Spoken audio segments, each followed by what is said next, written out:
So we had established a relation between terminal potential of the cell and the EMF of the cell, and the relation is V equals to EMF minus I into resistance, what? Internal resistance. What is the current in the circuit? For that we shall do that EMF is equal to V plus I R. V equals to I into R plus I into small r. So that is giving you I equals to the total EMF of the cell, and this is what? External resistance, and this is internal resistance. And remember or mind this, the two resistances are connected in series, they are not in parallel. Please don't get confused, they are in series because this end is connected to that and that end is connected to cell, because they are not directly connected to end. So that is, so this R is known as the total series resistance of the circuit. It means this is the total current passing through the circuit. That's it. Now one more job is to find the internal resistance of a cell. Okay, so internal resistance, we should pick this relation. Now for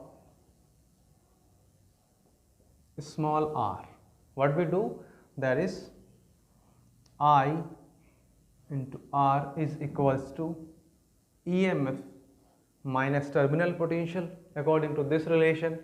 So R equal to EMF minus V over the current.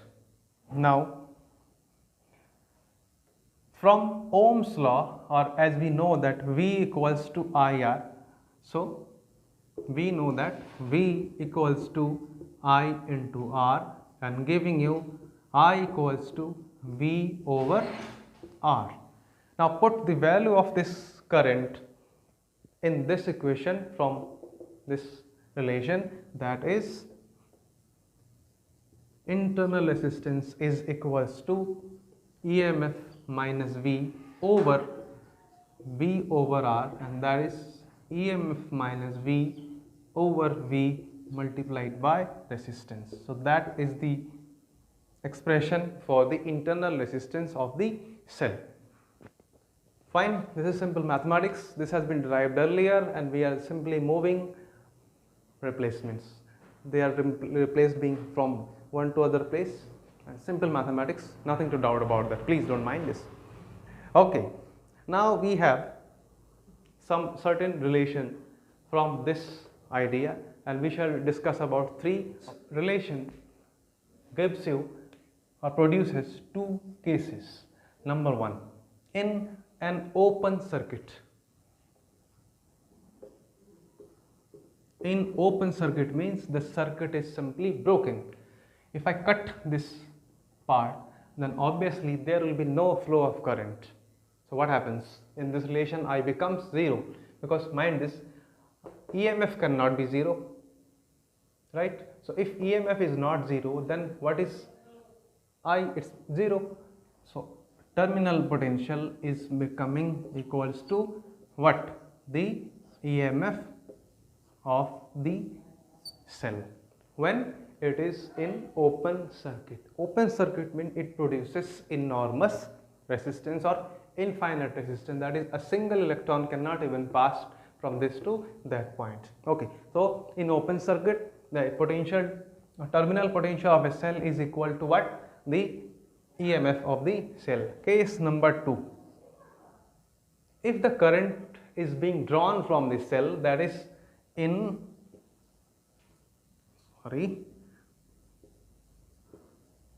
closed circuit. Now this is being connected in closed circuit, however small the current is, but it is a something positive quantity. So from EMF something has been deducted, so obviously the terminal potential of the cell is always less than EMF of a cell. Okay, this is closed circuit, or in other words we can say the cell is discharging because it is producing charge, so its charge simply decays. That is in case of discharging of a cell.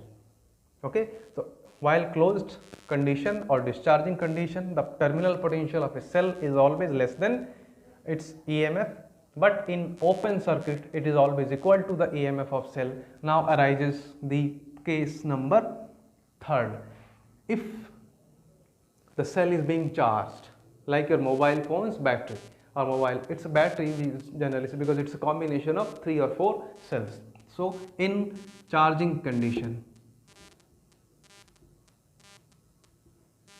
in charging case, the relation becomes little more different because the current now flows in opposite direction. So current becomes opposite direction, so this minus is replaced by a positive sign, and then we get V equals to EMF plus I into R, or in other words V is more than what? The EMF of the cell. Okay, in that case, when it is again closed circuit but the cell is being charged, so in case of charging condition the terminal potential of a cell is more than the EMF of the cell. Okay, so these are the 3 cases arised from this situation.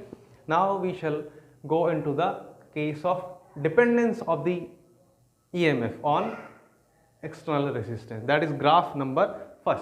So my first graph is, okay, so the important thing is that we are going to derive what, or discuss the variation of EMF with the external resistance. This is not internal, mind this. So however large or small resistance you put in the external circuit, the EMF of a cell never gets changed. It means it will be independent of the presence of what? External resistance. So the EMF does not change, like the graph is completely straight one. Okay, there is no change, that is the EMF is constant. Very simple. Case number 2. Case number 2. The variation between terminal potential Vs versus current I in the circuit. We have this relation. So these are 2 variables. Obviously, if current increases, then terminal potential decreases. Means they are dependent variable. They are independent with each other. R is a constant. Capital E, that is EMF of the cell, is constant. So the 2 things are interdependent on each other. Let's see how. So the relation is like this: V is equals to minus IR plus E. Okay, this can be written simple. So what are constant? This is a constant term. Small r is a constant term, and V completely depending on what? I. Now go back to your previous knowledge. This relation, so this is a variable depending on this I. It means I is what? Independent variable, and V is depending on I, so it is dependent variable. The rest of the 2 are constant. So this relation is more like a straight line equation, and that is y equals to mx plus c, where m is what? The slope of the graph, and c is what? Intercept of the curve of the graph on y axis. Okay, you might have redeemed your knowledge. you might have perceived what I'm talking about, because this is a previous knowledge you might have studied in class 10th. So now mind one more thing, x is a variable, y is a variable, and here r is a variable and v is a variable. So my dear, this is a constant term with a negative sign, then the slope of the graph is denoted by m, and then m is equals to minus of r. It means the graph will be little more different with negative slope, and if the graph is negative slope, then what is this? This is a constant, so this will be the intercept along the y-axis, and slope is minus r. So graph becomes like this. This is current I, my y-axis, and this is terminal potential V. Okay.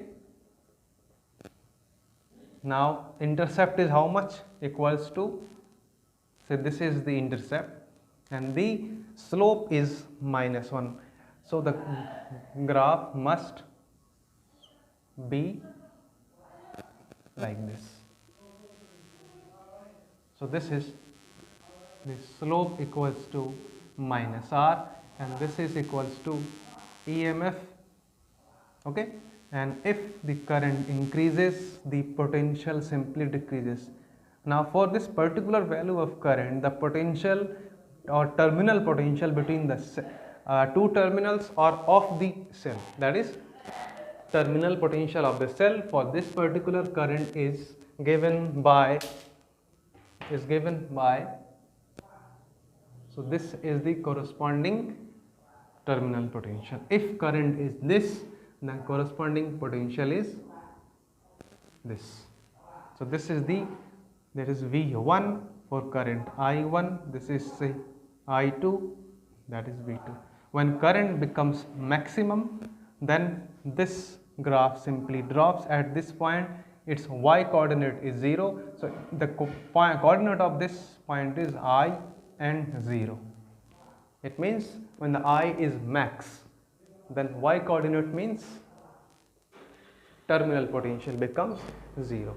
Okay, now see the graph again and go through it.